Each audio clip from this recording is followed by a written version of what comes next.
अस्सलाम वालेकुम ख़वातीन हज़रात, मैं हूँ इसरार अहमद कसाना।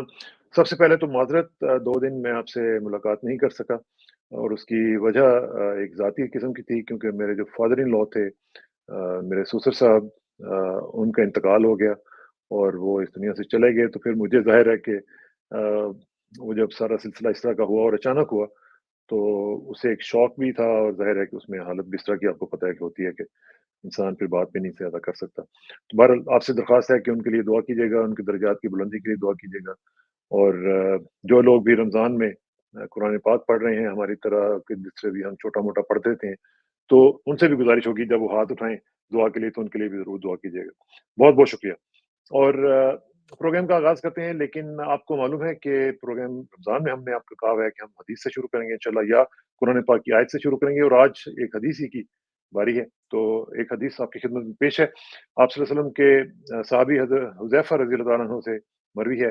रसूलुल्लाह सल्लल्लाहु अलैहि वसल्लम ने फरमाया, मुझे सूरह बकरा की ये आखिरी आयत अर्श के नीचे खजाने से दी गई हैं। मुझसे पहले किसी नबी को नहीं दी गई और ना मेरे बाद किसी को दी जाएँगी।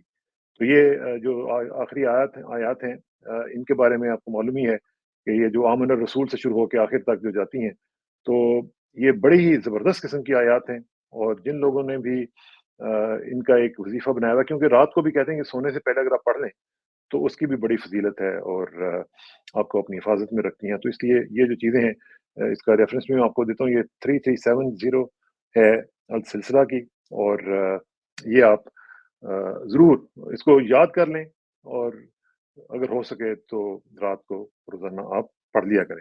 क्योंकि ये चीज़ें जो है ना ये आपको बड़ी काम आती हैं।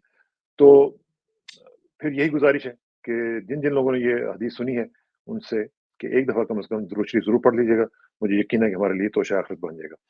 अच्छा जी, ये चीज़ें चल रही हैं और हमें जॉइन कर रहे हैं आज हमारे बहुत ही मोहतरम दोस्त, बहुत ही प्यारे दोस्त जनाब डॉक्टर फ़रीद मलिक साहब। डॉक्टर साहब अस्सलाम वालेकुम जी। सलामुअलैकुम जी, सलामुअलैकुम। बहुत-बहुत शुक्रिया डॉक्टर साहब। Sorry to keep you waiting. अच्छा एक चीज़ आपको पता है ना आज आपके यहाँ तो 26 हो गया लेकिन हमारी अभी 25 है इसलिए मेरे लिए रेलेवेंट है। क्योंकि आज 25 के दिन हमने वर्ल्ड कप जीता था, याद है आपको? बिल्कुल, बिल्कुल, बिल्कुल, बिल्कुल, बिल्कुल, ठीक बिल्कुल। है ना जी? तो इसलिए 1992 मैं 1992 1992 25 अच्छा मार्च आपका 26 लेकिन अब हमारा 25 है जी, फिलहाल। तो इसलिए मुबारक पाकिस्तान टीम को भी, पाकिस्तान को भी और उस बंदे ने जिसने ये जीता था अनलकीली हमने उसके साथ कोई अच्छा ट्रीट नहीं किया। उसको आज हम जेलों में डाले हुए हैं और उसको हमने क्रिमिनल बना दिया। बल्कि अभी एक रिसेंटली एक डॉक्यूमेंट्री बनाई गई है पाकिस्तान की हिस्ट्री के बारे में मोहतरम हमारे आईएसपीआर के लोगों ने। तो उन्होंने उस डॉक्यूमेंट्री में से इस वर्ल्ड कप को जीतने वाले के लिए बिल्कुल ही ऑफ कर दिया, उसको निकाल ही दिया है। वो मतलब उसको डिलीट ही कर दिया है कि कोई हिस्ट्री का हिस्सा ये भी था कि कोई शख्स था जिसमें 92 का एक ही वर्ल्ड कप हमने जीता है और उसको भी डिलीट कर दिया। What's your take on it? पहले तो इस पे ज़रा थोड़ी-सी बात कर लेते देखिए जी, ये बिल्कुल आपकी बात ठीक है। क्रिकेट का हमने एक वर्ल्ड कप जीता, मगर 1995 में वी हैड 5 वर्ल्ड चैंपियनशिप्स। हैं। हाँ, टुडे वी हैव नन। ओए दिस होए शोज़ होए! The decline of the nation. आज ओके। हमारे पास एक भी नहीं है, क्वालीफाई भी नहीं कर रहे हम ओलंपिक्स के लिए। नहीं जी, कहीं कुछ भी नहीं। 1995 में हमारे पास क्रिकेट वर्ल्ड कप था, हॉकी वर्ल्ड कप था, स्क्वॉश वर्ल्ड कप था, स्नूकर वर्ल्ड कप था, यॉटिंग वर्ल्ड कप था। 5 ओए वर्ल्ड होए! कप थे। आज हमारे पास एक भी नहीं है। ओए हर होए! चीज डिक्लाइन में है, हर इंस्टीट्यूशन तबाह कर दी गई है। ये व्हाट अ फॉल पिछले फ्रॉम ग्रेस। यस ये पिछले 40 सालों में ये तो इस तरह है जिस तरह कोई डैन चिमट जाती है किसी को, कहते ना कोई डैन चिमट ओए गई है होए! ये। सी तो वाक़ई ये चिमट गई है। हाँ, ये डैनों ने इस मुल्क का बेड़ा गर्क कर दिया, तबाह कर दिया हर चीज। जो जो आज़ादी के जो लोग लेके चले थे अलम, और जो जिन्होंने पाकिस्तान को ना सिर्फ बनाया बल्कि चलाया, वो आस्ता आस्ता वो जूं जूं रिटायर होते गए ये मुल्क नीचे जाता गया, और चोर उचक्के लुटेरों के हाथ ये मुल्क उनके हाथों में चलता गया। और मेरिट की बात, सब चीज खत्म हो गई, इंस्टीट्यूशन तबाह हो गए। तो ये एनवी इज विद इन, मैं अभी भी कहता हूँ कि एनिमी इज़ यहाँ विदिन। बिल्कुल ये जब तक ये डैन नहीं निकाली जाएगी सिस्टम में से, हमारा आगे जाना जो है बहुत मुश्किल है। तो ये ये हालात कितनी है एक पाकिस्तान। डायने हैं जी, मतलब डाइन कोई एक हो तो फिर तो ठीक है। डायने जो हैं ये हर जगह पे वो कहते हैं ना कि हर शाख पे उल्लू बैठा है, अंजाम गुलिस्तां क्या होगा डॉक्टर साहब? ये कोई एक डाइन नहीं है, ये तो डायनासोर्स हैं और वो इतने-इतने बड़े-बड़े डायनासोर्स के भी बाप हैं कि हमें अंदाज़ा ही नहीं है उनकी वो इतने वो बड़े अंग्रेज जायंटिक किस्म। बिल्कुल, अंग्रेजी का मुहावरा है, birds of a feather flock together. Flock वो टुगेदर, जब यस। एक डायन अंदर जाती है, फिर वो और डायनों को लेके आती है, और एक वो डायनों का एक टब्बर बन जाता है। तो इस वक्त जो ये है माफिया डायनों का एक टब्बर बना हुआ है, जिन्होंने अदारों को कंट्रोल में किया हुआ है, कमजोर किया है, तबाह किया है, सी, और टोटल इंस्टीट्यूशनल कोलैप्स किया है इस मुल्क में।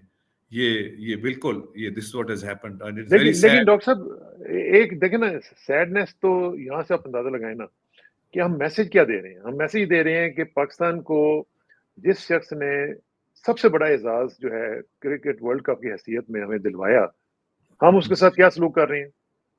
और हम उसको जो हीरो का दर्जा देना चाहिए था, हमने उसको एक क्रिमिनल का दर्जा देने की कोशिश कर रहे हैं। लोगों के दिलों की तो और बात है, लेकिन स्टेट जो है, जो रियासत है, अभी आपने देखा होगा कि कैसे कैसे लोगों को नवाजा गया है मुख्तलिफ मेडल्स की सूरत में, मुख्तलिफ उनको ऐसे ऐसे जनाब वो अवार्ड्स दिए गए हैं। और ऐसे ऐसे लोग हैं जिन्होंने ना ह्यूमन राइट्स की कोई परवाह की है, ना उन्होंने देखा है कि कोई औरत है, कोई बच्चा है। उन्होंने तबाहियां की हैं और उनको हम नवाज रहे हैं। और जिसने हमें इज्जत दिलवाई है, उसको हमने एक डेथ सेल में डाला हुआ है। जी बिल्कुल, ये आपकी बात बिल्कुल ठीक है। वो कार्ल मार्क्स का जो हीरो था प्रोमीथियस था, वो एक Yeah. ग्रीक लेजेंडरी फिगर था, हम्म, और उसने इंसान को आग का इस्तेमाल सिखाया, और आग के इस्तेमाल से इंसान की दुनिया बदल गई। उसको फिर सजा दी गई थी। उसको वल्चर्स जो हैं वो उसको नोचते थे सारी जिंदगी, उसको उन्होंने वल्चर्स ने नोचा, और वो बेचारा, मगर वो अपना काम कर गया। वो उसने इंसान को आग का आर्ट सिखा दिया।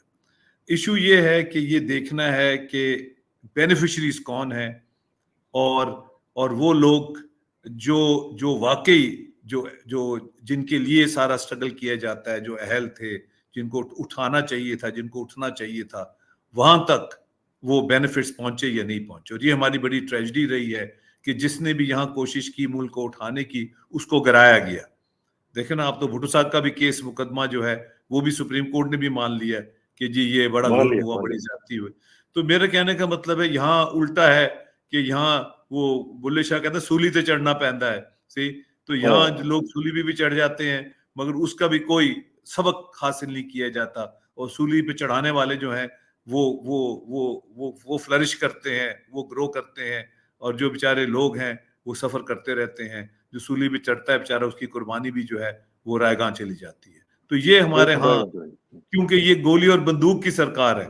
देखे ना, मसल असला, बिल्कुल आपने जो बात की, ये उन्हीं को दिए मेडल जो गोली और बंदूक की सरकार जिन्होंने इस्तेमाल की ये। और वो कल एक इंटरव्यू हो रहा था टीवी में, तो वो कहने लगी, जो आजकल इंफॉर्मेशन मिनिस्टर है पंजाब की, कि जी ये बिहेव नहीं करते पीटीआई वाले असेंबली के अंदर, और हमें इनको बिहेव कराना आता है। यानी वो एक सियासी लीडर जो है, वो इस किस्म की बात करे, बिहेव कराना आता है, इसका मतलब है कि हम डंडा भी अच्छा, एक इस्तेमाल कर। ये इसमें इसमें आप देखें ना, जो अब देखें कल्चर क्या है हमारा। हम पोर्ट्रे क्या कर रहे हैं और मैसेज क्या दे रहे हैं। हम मैसेज ये देते हैं कि जो बदतमीज है, जो घटिया बोलने वाला है, जो गंदे अल्फाज यूज करने वाला है या वाली है, उतना ही वो ज्यादा हमारे करीब है, उतना ही ज्यादा हम उसको इज्जत देंगे, उतना ही बड़ा ओहदा देंगे, ताकि वो मुखालफिन को टेक ऑन कर सके। ये है, हम बिल्कुल। ये नहीं देखेंगे कि कोई किसमें अखलाकियात ज्यादा है, कोई ज्यादा डिसेंट है, कोई अच्छी गुफ्तगू करने वाला है, कोई उसके अंदर खुश इल्हानी है या इस तरह की चीजें हैं। हम ये नहीं देखेंगे, हम ये देखेंगे पैड़ा कितना है।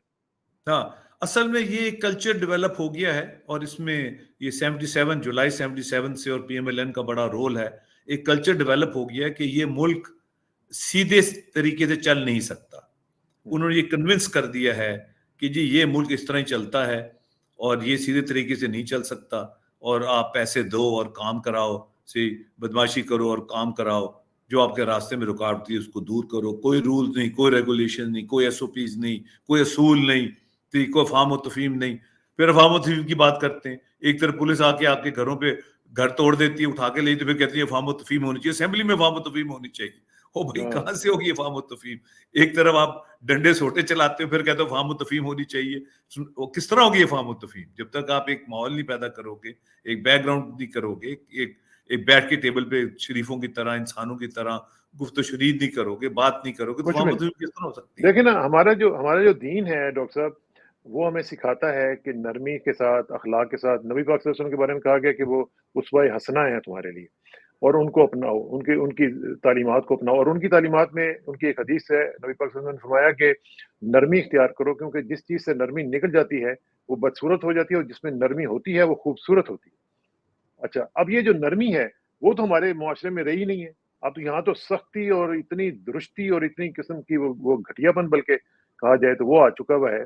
तो हम तो दिन-ब-दिन दीन से भी दूर हो रहे हैं, दुनिया से भी दूर हो रहे हैं। जो दुनिया के मामलात हैं, उनमें भी हम दुनिया के जो बेसिक जो एस्टेब्लिश्ड प्रिंसिपल्स हैं, उनको भी नहीं फ़ॉलो करते। हम बिल्कुल पता नहीं कि ठीक है, फ़ॉलो कर किसको रहे हैं, हम तो मेरा ख़्याल है शैतान को ही फ़ॉलो कर रहे हैं, मेरा ख़्याल है। बिल्कुल ठीक है। जिस तरह भुट्टो साहब ने कहा था ना, रोटी कपड़ा और मकान, इनका जो नारा है वो है कि पहिए लगाओ। हाँ, अब जो नारा फाइलें है हाँ, ये हाँ, फाइल पहिए फाइलों लगाओ। सी इनका नारा ये है, अगर काम कराना है, पहिए लगाओ। सी तो ये this is what it is all about कि पहिए लगाओ, हाँ, यानी नोट हाँ, नोट लगाओ और काम करो, ओहो! बस this is what it is, you know. अच्छा, और ये ये आपने आपने आपने डिके की बात की है डॉक्टर साहब, और डिके तो ज़ाहिर है कि ऐसा है कि अल्लाह की पनाह।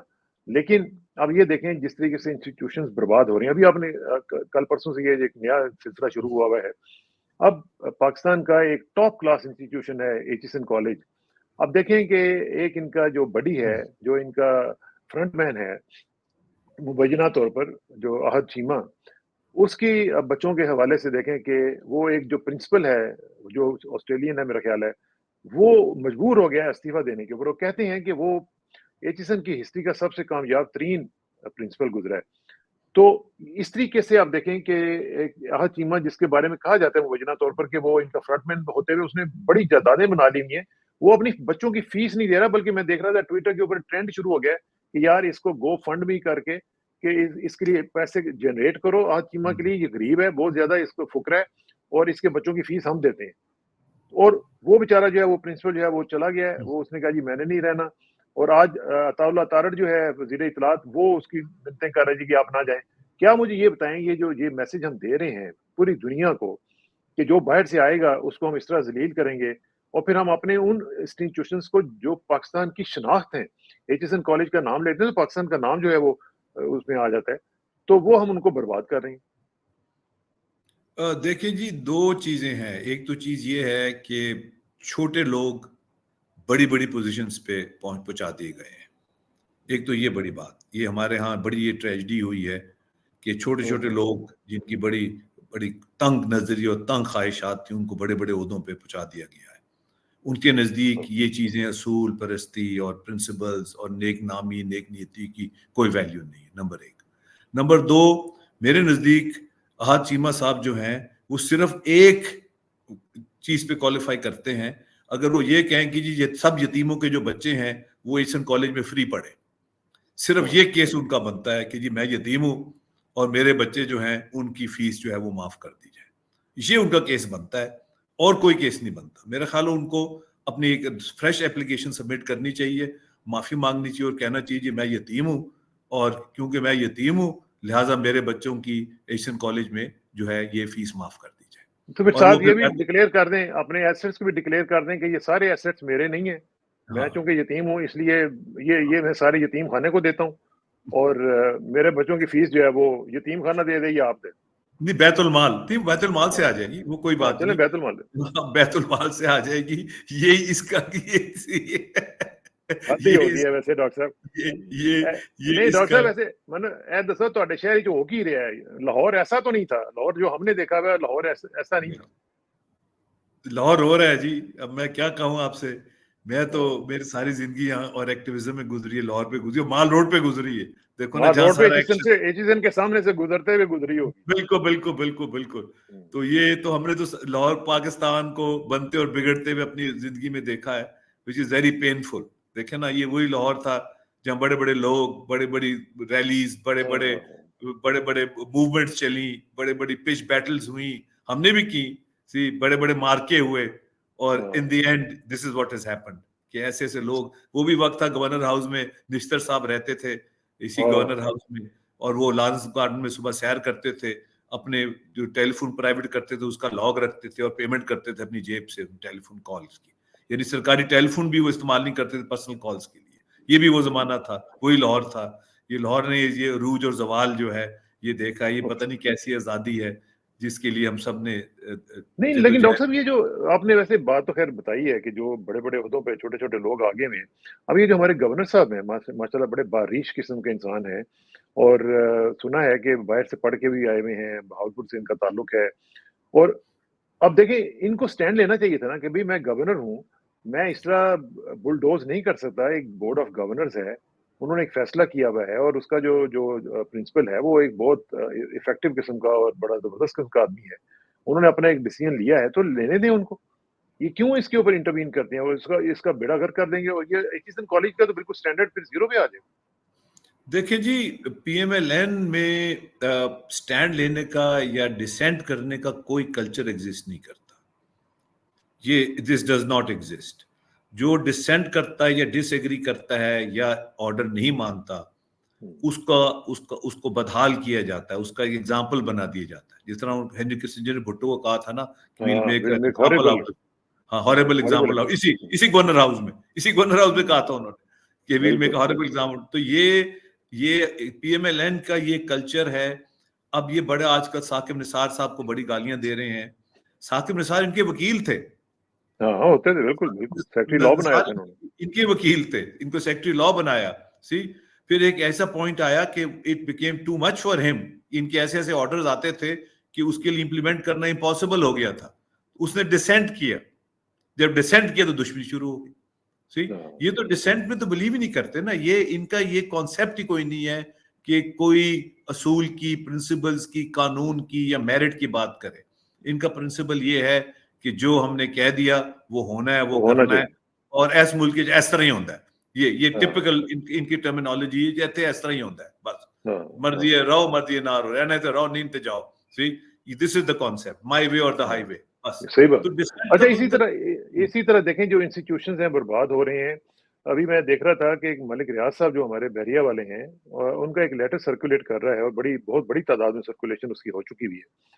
ये जो लेटर है उसमें वो बेसिकली उसका जो क्रक्स है वो मैं आपको बताता हूँ कि उन्होंने ये कहा है कि जनाब मैंने जिस तरीके से सर्विसेज दी हैं इस कौम के लिए बकौल उनके कि मैंने एक कल्चर चेंज किया है, मैंने बड़ा ये काम किया है, लोगों की जिंदगियों में एक तब्दीली लेके आया हूँ और अब उन्के ऊपर प्रेशर डाला जा रहा है कि मुबैना तौर पर कि इमरान खान के खिलाफ वादा माफ गवाह बने या उसके खिलाफ गवाही दें। तो उन्होंने कहा जी मैं पहले भी नहीं देता था, अब भी नहीं मैं दूंगा, लेकिन ये है कि मुझे ये बताएं अब उसके बदले में फिर अब उनके ऊपर जाहिर है कि क्रैकडाउन शुरू हो, उनके जो मुख्तलिफ प्रोजेक्ट्स हैं उनके ऊपर क्रैकडाउन आया हुआ है।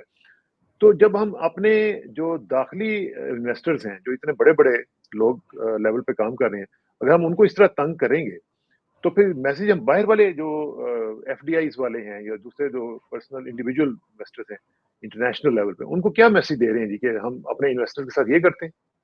देखिए जी, दो रुख हैं इसके। एक तो आपकी बात बिल्कुल ठीक है कि अगर हम ये मैसेज देंगे तो इन्वेस्टर्स नहीं आएंगे, ना बाहर वाले आएंगे ना अंदर वाले इन्वेस्ट करेंगे। मगर जिस किस्म की इन्वेस्टमेंट्स पाकिस्तान में चलती हैं, अब उनको मलिक रियाज साहब की रिप्लेसमेंट मिल गई है। सी, अच्छा। हाँ, वो अलीम खान साहब को 200 कनाल, वो रावी अर्बन डेवलपमेंट जो है एजेंसी, उसके थ्रू उनको 200 कनाल जो है उसका एनओसी मिल गया, जो पहले उनको नहीं मिला था और वहीं से नाराजगी का आगाज हुआ था। तो ये जो मिल मिला के मुका वाला जो प्रोसेस है वो ये चलता रहता है पाकिस्तान में। और उसके इस मुका के प्रोसेस के मलिक रियाज भी बादशाह थे, चैंपियन थे अपने जमाने में। अब उनको कोई और चैंपियन मिल गया है, कोई और ड्राइवर मिल गया इस मुका का, उस पे जा रहे हैं। नंबर एक। नंबर दो बात ये देखें, जब आपने वो मेरे वालिद साहब हमेशा कहते थे कि शरीफ आदमी को क्या डरने की जरूरत है, उसने कोई गलत काम जब नहीं किया तो आप जिंदगी में आप नहीं है। सबसे बहादुर होता है शरीफ आदमी। ठीक है, वो शराफत से पेश आता है, मगर उसको डरने की जरूरत नहीं है। उसको डरपोक या बुज़दिली होना चाहिए, उसको सर उठा के चलना चाहिए, क्योंकि उसमें शराफत है, उससे गलत काम नहीं किए हुए। तो उस एंगल से तो ये बात है कि अब उनको रिप्लेसमेंट मिल गई है मलिक रियाज की, अब उनको जरूरत नहीं है। और मलिक रियाज भी जो है वो एक ग्रो करके इस पॉइंट पे कि गालबन उनको भी इनकी जरूरत नहीं है, उनको समझ। उन्होंने भी जो काफी अचीव कर लिया है, जिस तरह भी किया है उन्होंने भी काफी अचीव कर लिया है, काफी वो मतलब एक्सपैंड कर लिए, उन्होंने भी अपने आप को एस्टेब्लिश कर लिया है। वैसे एक चीज और भी है, ये एक बड़ा ये यहाँ बहुत बिलीफ है कि most land developers are land grabbers. हाँ, ये ऑब्वियसली वो तो है ही। ये इसमें तो कोई बहुत शक बड़ा, नहीं है। हाँ, और सबसे बड़ा जो लैंड ग्रैबर हैं वो डीएचएज हैं, सी वो भी ग्रैबिंग करते हैं, और फिर सब करते हैं लैंड ग्रैबिंग, और ज्यादातर जो डेवलपर्स हैं वो लैंड ग्रैबिंग करते हैं। हाँ, ये वो बैरिया बल्कि वाले भी बहुत बड़े लेवल पे सब करते हैं, बिल्कुल बिल्कुल, हाँ, बल्कि मैंने, वो मेरे दोस्त हैं इजहार वाले, वो क्योंकि बड़े मजहबी और बड़े वसूली लोग हैं, हाँ, वो तो डॉक्टर वो भी, इसरार के भाई। हाँ जी हाँ, तो वो मैंने उनसे भी पूछा, मैंने कहा भाई ये लैंड डेवलपर्स के बारे में ये कहा जाता है, तो उन्होंने मुझे श्योर किया कि हम कभी जबरदस्ती किसी की जमीन नहीं लेते, हम उसको ऑफर देते हैं मार्केट वैल्यू, जो बेचना चाहता है उसकी हम जमीन लेते हैं, उसको डेवलप करते हैं। तो गालबन इजहार में भी एन एक्सेप्शन, चलें, मगर ये तो ये अच्छी है बात है। कि वही तो मोस्ट लैंड एक्सेप्शन है। डेवलपर्स आर लैंड ग्रैबर्स, और ये मुल्क के जो ग्रैब करते करते ये बात यहाँ तक पहुंची, 200 कनाला भी उनको 2-4 दिन पहले उनको दे दी गई है। तो दिस इज व्हाट हैज चलें, हैपेंड। हाँ। तो ये हाँ, तो नहीं देखें मेरा ना फिर। मतलब है कि हाँ। ये लूट मार का दौर जो है ये चलता रहता है, ऑन गोइंग है, सिर्फ प्लेयर्स बदल जाते हैं, शक्लें बदल जाती हैं, सी लेकिन उसका वो, जो जो उसका नतीजा है ना डॉक्टर साहब, उसका नतीजा एक तो ये निकलता है कि इंस्टीट्यूशंस बर्बाद होते हैं। जी दूसरा नतीजा ये निकलता है कि जो अवाम है, उसकी सफरिंग जो है वो कम होने की बजाय बढ़ती चली जाती है और कम होती ही नहीं है।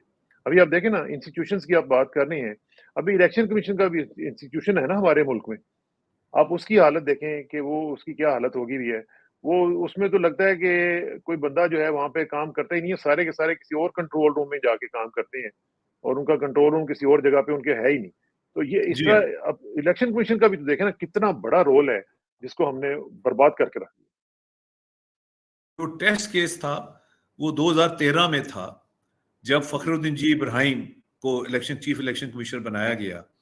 फ़ख्र वो बाबा जी। बहुत बहुत पावरफुल जज थे और कभी उन्होंने जिंदगी में कॉम्प्रोमाइज नहीं किया था, उनकी एक रेपुटेशन थी। फ़ख्र भाई। ये जो बस इस्तीफा दे देते हैं, और उन्होंने अपना फारूक लगारी साहब की भी जो कैबिनेट में मिनिस्टर थे, राइट टू इंफॉर्मेशन एक्ट उन्होंने किया, उन्होंने ये डिस्क्वालीफाई किया लोन डिफॉल्टर्स को इलेक्शन से।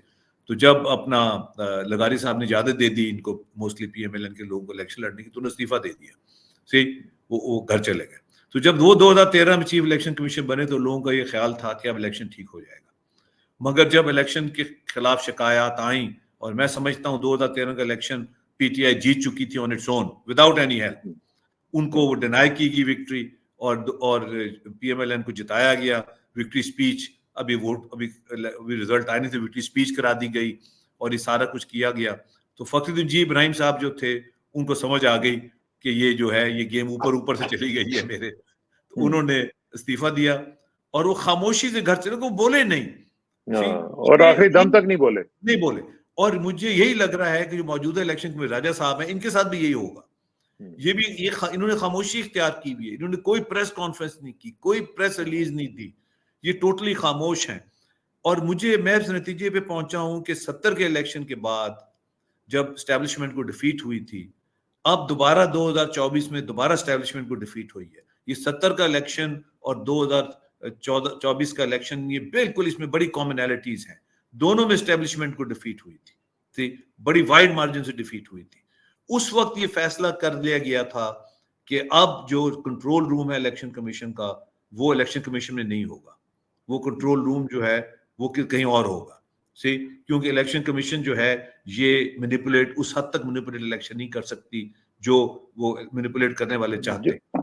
चाहते तो हैं, हाँ। लिहाजा ये डिसाइड हो गया था कि अब हम फैसला करेंगे कि कौन हुकूमत में आएगा और कौन नहीं आएगा। तो control room was shifted outside the election commission, और मैं बिलीव करता हूं इसमें, और यही हुआ है। और मैं आपको ये भी प्रिडिक्ट कर रहा हूं आज कि ये जो राजा साहब हैं, ये भी ऐसा ही बयान देंगे, या खामोश रहेंगे या ये गायब हो जाएंगे। सी हुँ, क्योंकि इनके साथ भी हाथ हुआ है। सी ये यानी अगर as an institution election commission अगर अपने पैरों पे खड़ी होती तो ये सब कुछ नहीं हो सकता। ये दिस इज माइंड ये बॉगलिंग। जब आप कह रही हैं गायब हो सकते हैं, तो गायब ये उस तरह वाले हो सकते हैं, खुदा ना खास्ता वो जो डॉक्टर रिज़वान भी इसी तरह ही गायब हो गए थे, उनका भी कुछ पता नहीं चला दोनों, क्या जी हुआ है हाँ, जी उनको। हाँ, दोनों चीजें हो सकती हैं। हुँ, ये रिजवान टाइप भी इनकी गायब हो सकते हैं, या खुद भी ये डिसअपियर हो सकते हैं, हुँ, खुद भी अंडरग्राउंड जा सकते हैं, या खुद भी अंडरटेकिंग दे सकते हैं कि जी मैं बोलूंगा नहीं, मैं हुँ, खामोशी इख्तियार करूंगा, और मुझे घर जाने दिया जाए और मुझे माफ कर दिया जाए, फिर आप जिस तरह कहेंगे मैं उस तरह करूंगा। और यही करते हैं। ये दिस इज व्हाट हैपेंस कि जो जो फिर बोलता है फिर उसकी जबान बंद की जाती है। तो बंद मुझे करवा दी इनका भी जाती है। अंजाम यही लग रहा है कि ये भी फखरुद्दीन इब्राहिम की तरह या तो खामोश रहेंगे और घर चले जाएंगे और अपनी बकाया बकाया जिंदगी जो है वो खामोशी में और सिक्लूजन में और घर में और नदामत में गुजारेंगे, या क्योंकि ये जो हाल एक कंट्रोल रूम इलेक्शन कमीशन में नहीं है। और मैं अब ये भी इस नतीजे पे पहुंचा हूं कि ये इलेक्शन कमीशन जो है ये मुल्क में फ्री एंड फेयर इलेक्शन नहीं करवा सकता।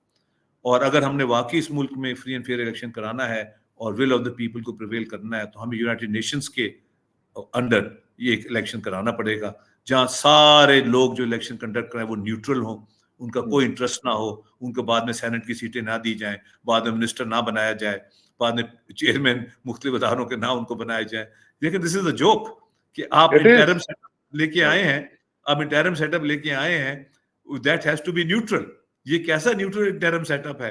क्या वो मिनिस्टर बन गए हैं, कोई चेयरमैन बन गए, कोई सेनेटर बन रहा है, सेनेटर बन रहे हैं, कोई फलाना बन रहे हैं, कोई कैबिनेट में आ रहे हैं? सी, ये कैसा न्यूट्रल सेटअप है? आज चीमा साहब की आपने बात की, ये हर कैबिनेट में थे, ये इंटरिम कैबिनेट में भी थे, इस कैबिनेट में भी हैं, इन्होंने वो एशियन कॉलेज को भी हाथ डाल दिए। तो ऐसे लोग ही हाथ डालते हैं जब जब इनको इतना पावरफुल कर दिया जाता है कि इनके बगैर मुल्क नहीं चल सकता। तो जाहिर बात है कि they are above institution, they are above everything. See, ये आपने किया है। तो ये इलेक्शन कमीशन जो है ये डिलीवर नहीं कर सकता, और ये बिल्कुल ये मेरे नजदीक ये बिल्कुल इसकी कोई फायदियत नहीं है। एक नहीं है तो 11-12 इलेक्शंस हैं जो बिल्कुल waste of time and energy हैं, मैनिपुलेटेड इलेक्शंस हैं। और ये जो बात करते हैं बार बार मुस्लिम लीग वाले, जब भी बात कुछ 2018 में क्या, तो वही बताओ किसने किया था? आप ये क्यों नहीं बताते किसने किया था? उसको आइडेंटिफाई करें कि जी राना सनाउल्लाह को उठाया। भाई किसने उठाया था राना सनाउल्लाह को? बताए तो सही, किसने साइन किए थे उनके ऑब्जेक्शन डॉक्यूमेंट्स, उनके अरेस्ट के डॉक्यूमेंट्स? वो यूनिफॉर्म में थे नहीं थे? जो डीजी एएनएफ वो तो यूनिफॉर्म में होते हैं, जिनके ऑर्डर पर उनको उठाया गया था और रखा गया, उसकी बात क्यों नहीं की जाती? तो ये इलेक्शन कमीशन जो आई थिंक ये नहीं डिलीवर कर सकता, ये नहीं कर सकता। लेकिन उसको उसके नताइज देखें, आखिर में सिर्फ ये जो उसका जो आउटकम निकलता है वो मैं आपको दिखाता हूँ। एक खबर में देख रहा था, वो अब जरा मैं आपको दिखाता हूँ, है तो इंटरनेशनल खबर है ये। अभी आप जरा देखें कि ये अखबार है मिडल ईस्ट मॉनिटर। तो इसमें ये लिखा है उन्होंने इजिप्ट के बारे में, bails and bail outs, the bankruptcy management of Egypt economy. अब ये देखें कि जिस तरीके से अब इजिप्ट में आईएमएफ का जो प्रोग्राम है, फिर यूरोपियन यूनियन के जो कमीशन है उनका, ईयू कमीशन जो है, वो ये सारे के सारे, अब आप यकीन करें कि मुझे ऐसे, मैं इसको पढ़ रहा था, मुझे ये लग रहा था कि सारे का सारा पाकिस्तान के हवाले से, जिस तरह इन्होंने मिस्र के साथ किया है, ये इसी तरह पाकिस्तान के साथ करने जा रहे हैं। तो मुझे ये बताएं डॉक्टर साहब कि जब इंस्टीट्यूशन इस तरह के होंगे, जब हमारे जो उनके ऊपर लोग बैठे हुए हैं वो इस तरह के 2 नंबर किस्म के लोग होंगे, और आपने देख लिया एचिसन का मामला देख लिया, आपने बाकी देख लिया, अभी आपने इलेक्शन कमीशन का बताया कि उसमें तो कंट्रोल रूम ही नहीं है वहां पे। तो फिर हमारी जो ओवरऑल स्टैंडिंग है among the committee of the Nations, वो क्या रहेगी? हमारा तो मजाक उड़ना शुरू हो चुका हुआ है, और हमारा तो इकोनॉमी के हिसाब से भी आप देख लें, आप इकोनॉमी को डील करते हैं, आप माशाल्लाह एनर्जी सेक्टर के एक्सपर्ट हैं, तो हमारी तो इकोनॉमी वैसे ही बैठ गई हुई है और मजीद बैठेगी आइंदा। देखिए जी, मेरा तो काम ये है कि मैं क्योंकि एनर्जी में काफ़ी काम करता हूँ, किया हुआ है। अब मैं आपको थोड़ा सा एग्जांपल दे दूं। हमारे पास 175 बिलियन टन कोला है थर में, और कोला हम निकाल रहे हैं।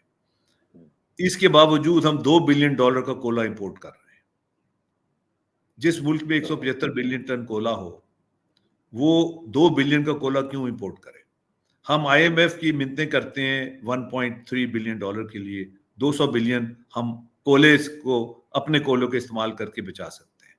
हम 1 बिलियन रुपए की चाय इंपोर्ट कर रहे हैं। हालांकि हमने, जब मैं साइंस फाउंडेशन में था, हमने ट्रायल प्रोडक्शन की चाय की आज़ाद कश्मीर और स्वात में, और एरियाज भी आइडेंटिफाई किए। हम चंद सालों में अपने आप को चाय में खुद को फील कर सकते हैं। हम 6 महीने में कोले की इंपोर्ट बंद कर सकते हैं। तो $3 बिलियन हम यहां से, बिल्कुल मोटा मोटा हिसाब है, हम एडिबल ऑयल का कैसे कर सकते हैं? एडिबल ऑयल का भी बिल्कुल ऑयल सीड्स लगाएं, बिल्कुल। अब ऑलिव तो लगने शुरू हो गए हैं। ऑयल जो ऑलिव बेल्ट है, ये सारी ये सॉल्ट रेंज से लेके बन्नू तक, अब ऑयल सीड्स जो हैं ये इस पे तो ऑलिव पे तो काम भी हमें करना पड़ेगा, क्योंकि ये भी एक बहुत बड़ा हमारा जो है ना इंपोर्ट बिल का, ये भी एक चक्कर है। बिल्कुल। $25 बिलियन की एनर्जी इंपोर्ट है पाकिस्तान की, $25 billion. How can we afford this thing? देखें ना, उसमें एलएनजी भी है, उसमें कोला भी है, उसमें डीजल भी है, उसमें ऑयल भी है।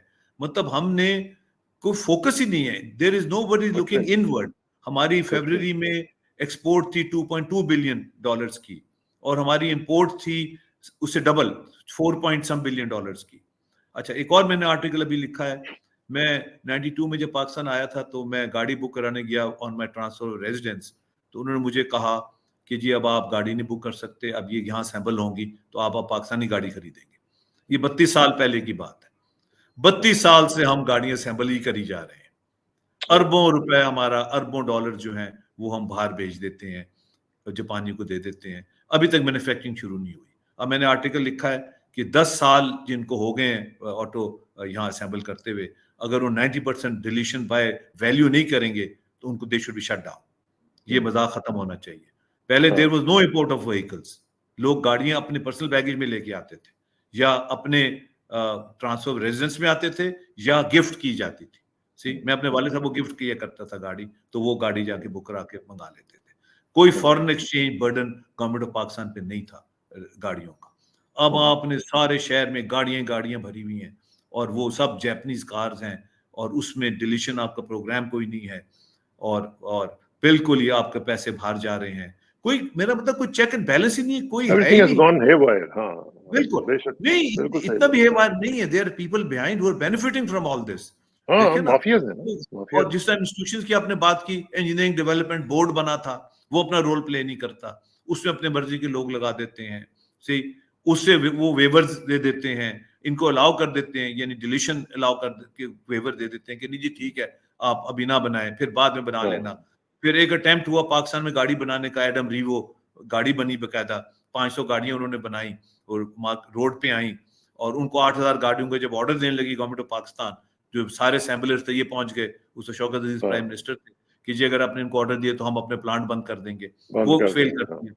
तो मेरा मतलब कहने का ब्लैकमेलिंग भी बड़ी होती है ना। बिल्कुल, मेरा मतलब कहने का मतलब है वी आर टोट, और ब्लैकमेलिंग इसलिए होती है कि जो लोग जो जो जो एक साहिब इक़्तिदार हैं, उनकी बेस कोई नहीं होती, उनकी बैकग्राउंड कोई नहीं होती, वो किसी की थापी से बैठे होते हैं। वो थापी वाले लोग तो काम डिलीवर नहीं करते, वो तो जज्बे वाले लोग डिलीवर करते हैं, जिनके पीछे एक मैंडेट होता है, जो कुछ काम करने आते हैं, कुछ अचीव करने आते हैं, कुछ डिलीवर करने आते हैं। तो आपने एक अजीब व गरीब एक वो चीज, वो एक सिस्टम किया कि ये मुल्क जाए भाड़ में, किसी की आपको परवाह नहीं है, आपके झंडे कायम है, आपकी गाड़ियां कायम है, आपकी इंपोर्ट्स कायम है, आपकी मौजें लगी हुई हैं, तो दैट्स ऑल इट इज। कर्जे ले लेके आप अच्छी, सही बात। मुझे ये समझ नहीं गुफ्तगू का सिलसिला जारी रखेंगे। और हाँ, मुझे समझे, देखिए जब 2.2 बिलियन आपकी एक्सपोर्ट है तो आप 4 बिलियन की इंपोर्ट क्यों कर रहे हैं? देखो ना, कम से कम आप कम से कम वहीं रुक जाएंगे भाई, हम इससे ज्यादा नहीं करेंगे। पेमेंट सारा उलट हो जाता है। बिल्कुल, और इंडिजिनस रिसोर्सेज हैं आपके पास कोला है, 175 बिलियन टन। लोग, मैं जब बाहर जाता हूँ, मैं बताता हूँ तो लोग मेरी शक्ल देखते हैं कि यार मतलब what are you doing. 175 billion ton coal, और जिस तरह ये कोला निकाला ये मैं जानता हूँ, जितनी रुकावटें हमने इसको अबूर करके यहाँ तक पहुंचे हैं। 2004 से 2018 14 साल हम इसको स्ट्रगल करके कोला निकाला, शुक्र है कोला निकलना शुरू हो गया। चले, अल्लाह करेगा कोई ना कोई। रुकावटें ही रुकावटें हैं, और गलत लोगों को गलत जगहों पे बिठाया हुआ है, लोगों का मैंडेट नहीं चल हो रहा है, और ये पता नहीं ये, या तो हमें बिल्कुल ही एक बनाना रिपब्लिक बनाने की कोशिश की जा रही है, एक रबर स्टैंप रिपब्लिक बनाने की कोशिश की जा रही है, एक वो छोटा मोटा जिस तरह होता है, जो उनके रहमो करम पे जो वो कहेंगे वो करेंगे। तो या ये कोशिश की जा रही है कि हम अपने पैरों पे खड़े ही ना हो सकें, हमारी इकोनॉमी को क्रिपल किया जा रहा है, हर चीज को क्रिपल, जो हम कर भी सकते हैं, जो कहते हैं लो हैंगिंग फ्रूट अमेरिका में कहते हैं, वो तो मैंने कोले का आपको एग्जांपल दिया, चाय का एग्जांपल दिया, एडिबल ऑयल आपने कहा, बिल्कुल एडिबल ऑयल भी हो सकता है। तो ये सब चीजें आर वेरी वेरी पॉसिबल, बिल्कुल। तो ये हमने एक ये और इसके लिए मैंडेट होना बड़ा जरूरी है, और लोगों के रिप्रेजेंटेटिव्स को आना जरूरी है in power. Constitution, it's all about constitution, rule of law and democracy, उसके बगैर हम आगे नहीं सकते। This is the way. बहुत बहुत शुक्रिया डॉक्टर साहब। इंशाल्लाह इसको रीबिल्ड करना पड़ेगा, दोबारा रीबिल्ड करना पड़ेगा इंस्टीट्यूशंस को, जहां से शुरू हुए, रीबिल्ड ऑफ इंस्टीट्यूशन। मेहरबानी सर, थैंक यू। इंशाल्लाह, थैंक यू सर, जज़ाकल्लाह जी, अस्सलाम वालेकुम।